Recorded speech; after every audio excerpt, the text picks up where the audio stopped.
ನಮಸ್ತೆ, ನಾನು ನಿಮ್ಮ ಜಿ ವಿ ನರೋತ್ತಮ ಶರ್ಮಾ.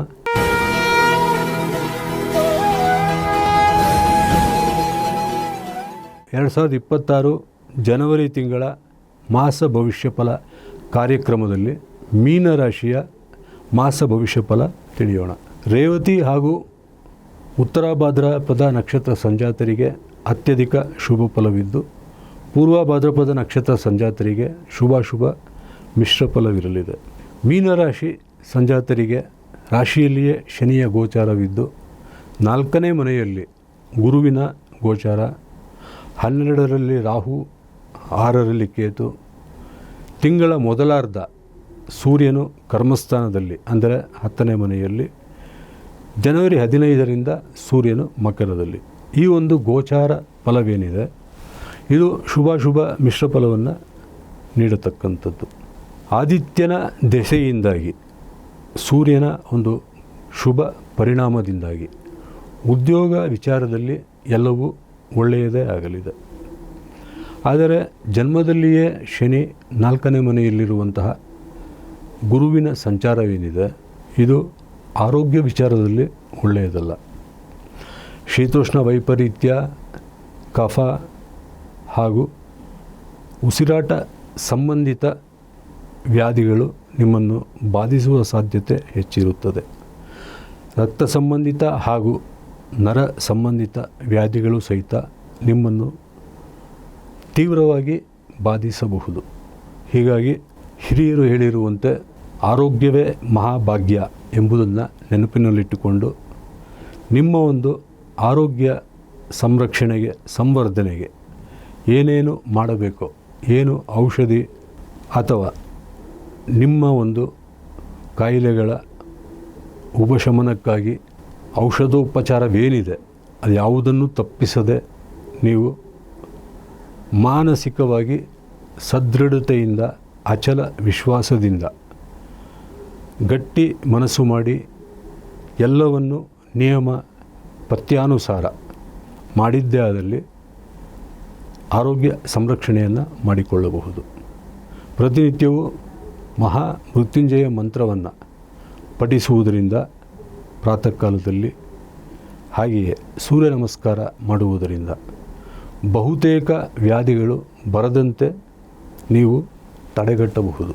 ಮೊದಲನೆಯದಾಗಿ ಆರೋಗ್ಯ ವಿಚಾರ, ಎರಡನೆಯದಾಗಿ ನಿಮ್ಮ ವೈಯಕ್ತಿಕ ಮತ್ತು ಕೌಟುಂಬಿಕ ಜೀವನದ ವಿಚಾರವಾಗಿ ನೀವು ಬಹಳ ಋಣಾತ್ಮಕವಾಗಿ ಚಿಂತೆ ಮಾಡಿ ನಿಮ್ಮ ಒಂದು ಈ ವ್ಯತಿರಿಕ್ತ ಆಲೋಚನೆಗಳಿಂದ ಬಹಳ ದೊಡ್ಡ ಭಾರವನ್ನು ನಿಮ್ಮ ಮನಸ್ಸಿನ ಮೇಲೆ ನೀವೇ ಹಾಕಿಕೊಳ್ಳುತ್ತಿದ್ದೀರಿ. ಇದು ಒಳ್ಳೆಯದಲ್ಲ.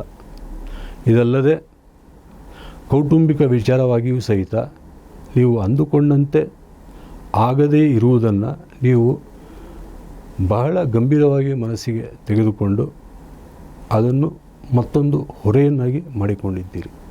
ಮೊದಲು ನಿಮ್ಮ ಮೇಲೆ ಹಾಕಿಕೊಂಡಿರುವಂತಹ ಹೊರೆಗಳನ್ನು ಇಳಿಸಿ, ಯಾವಾಗ ಭಾರ ಮನಸ್ಸಿನಿಂದ ಕೆಳಗೆ ಇರಿಯುತ್ತದೋ ಆಗ ನಿಮಗೆ ಉತ್ತಮವಾದಂತಹ ಮಾನಸಿಕ ಆರೋಗ್ಯ ಹಾಗೂ ದೈಹಿಕ ಆರೋಗ್ಯ ಎರಡೂ ಪ್ರಾಪ್ತವಾಗುತ್ತದೆ. ನಿಮ್ಮ ನೆರವಿಗೆ, ನಿಮ್ಮ ಹಿತಕ್ಕಾಗಿ ನಿಮ್ಮನ್ನು ಸದಾಕಾಲ ಅಕ್ಕರೆಯಿಂದ, ಕಾಳಜಿಯಿಂದ ನೋಡಿಕೊಳ್ಳುವಂತಹ ಕುಟುಂಬವಿದೆ ಹಾಗೂ ಮಕ್ಕಳ ಪ್ರೀತಿ, ಒಲವಿದೆ. ಇಷ್ಟೆಲ್ಲ ಇದ್ದ ಮೇಲೂ ಸಹಿತ ಕೆಲವೊಂದೆಲ್ಲ ಸಂದರ್ಭಕ್ಕೆ ಅನುಸಾರವಾಗಿ ಆಯಾ ಒಂದು ಕಾಲಘಟ್ಟದಲ್ಲಿ ಅದೇನೇನು ನಡೆಯಬೇಕೋ ಅದು ನಡೆಯುತ್ತಾ ಹೋಗುತ್ತದೆ. ಇದುವೇ ಮಾನವ ಜೀವನದ ಎಲ್ಲರಿಗೂ ಗೊತ್ತಿರುವಂತಹ ವಿಚಾರಗಳು. ಯಾವುದೋ ಒಂದು ದುರ್ಘಟನೆ ಅಥವಾ ದುಃಖ ತರುವಂತಹ ಘಟನೆಯನ್ನು ಸದಾಕಾಲ ಮನಸ್ಸಿನಲ್ಲಿಟ್ಟುಕೊಂಡು ಅದರ ಕುರಿತಾಗಿ ಯೋಚನೆ ಮಾಡಿ ನೀವು ನೊಂದುಕೊಂಡು ನಿಮ್ಮ ಸುತ್ತಮುತ್ತಲಿನವರನ್ನು ನೋಯಿಸುವುದು ಬೇಡ. ಮೊದಲನೆಯದಾಗಿ ಮಾನಸಿಕ ಶಾಂತಿಗಾಗಿ ಮತ್ತು ದೈಹಿಕ ಆರೋಗ್ಯಕ್ಕಾಗಿ ಏನೇನು ಮಾಡಲು ಸಾಧ್ಯವೋ ಅದರ ಮೇಲೆ ನಿಮ್ಮ ಗಮನವಿರಲಿ. ಉಳಿದಂತೆ ವಿದ್ಯಾರ್ಥಿ ವರ್ಗಕ್ಕೆ ಕೊಂಚ ಗೊಂದಲ ದ್ವಂದ್ವವಿರಬಹುದಾದರೂ ಕಾಲಕ್ರಮೇಣ ಅದು ಸರಿಯಾಗಿ ಹೋಗುತ್ತದೆ. ಹಣಕಾಸಿನ ವಿಚಾರದಲ್ಲಿ ನಿಮ್ಮ ಆಪ್ತೇಷ್ಟ ಮಿತ್ರವರ್ಗವು, ಕುಟುಂಬ ಸದಸ್ಯರು ನಿಮ್ಮ ಬೆಂಬಲಕ್ಕಿರುವುದರಿಂದ ನೀವು ಅದರ ಕುರಿತಾಗಿ ಹೆಚ್ಚು ಆಲೋಚನೆ ಮಾಡುವುದು, ಚಿಂತೆ ಮಾಡುವುದು ಬೇಡ. ಮೊದಲೇ ಹೇಳಿದಂತೆ ಮಾನಸಿಕ ಮತ್ತು ದೈಹಿಕ ಆರೋಗ್ಯದ ಕಡೆ ಅದನ್ನು ಸಬಲಗೊಳಿಸುವಲ್ಲಿ ನಿಮ್ಮ ಒಂದು ಪ್ರಯತ್ನವಿರಲಿ, ಸ್ವನಂಬಿಕೆ ಇರಲಿ, ಆತ್ಮವಿಶ್ವಾಸ ಇರಲಿ. ದೈವದ ಮೇಲಿನ ನಂಬಿಕೆಯನ್ನು ಯಾವುದೇ ಕಾರಣಕ್ಕೂ ಕೈಬಿಡಬೇಡಿ. ನಿಮ್ಮ ಒಂದು ದೈವ ನಂಬಿಕೆಯಿಂದ, ಆತ್ಮವಿಶ್ವಾಸದಿಂದಲೇ ಇಲ್ಲಿಯವರೆಗೂ ಎಲ್ಲ ರೀತಿಯ ಆಪತ್ತು ಮತ್ತು ವಿಪತ್ತುಗಳನ್ನು ದಾಟಿ ಬಂದಿದ್ದೀರಿ.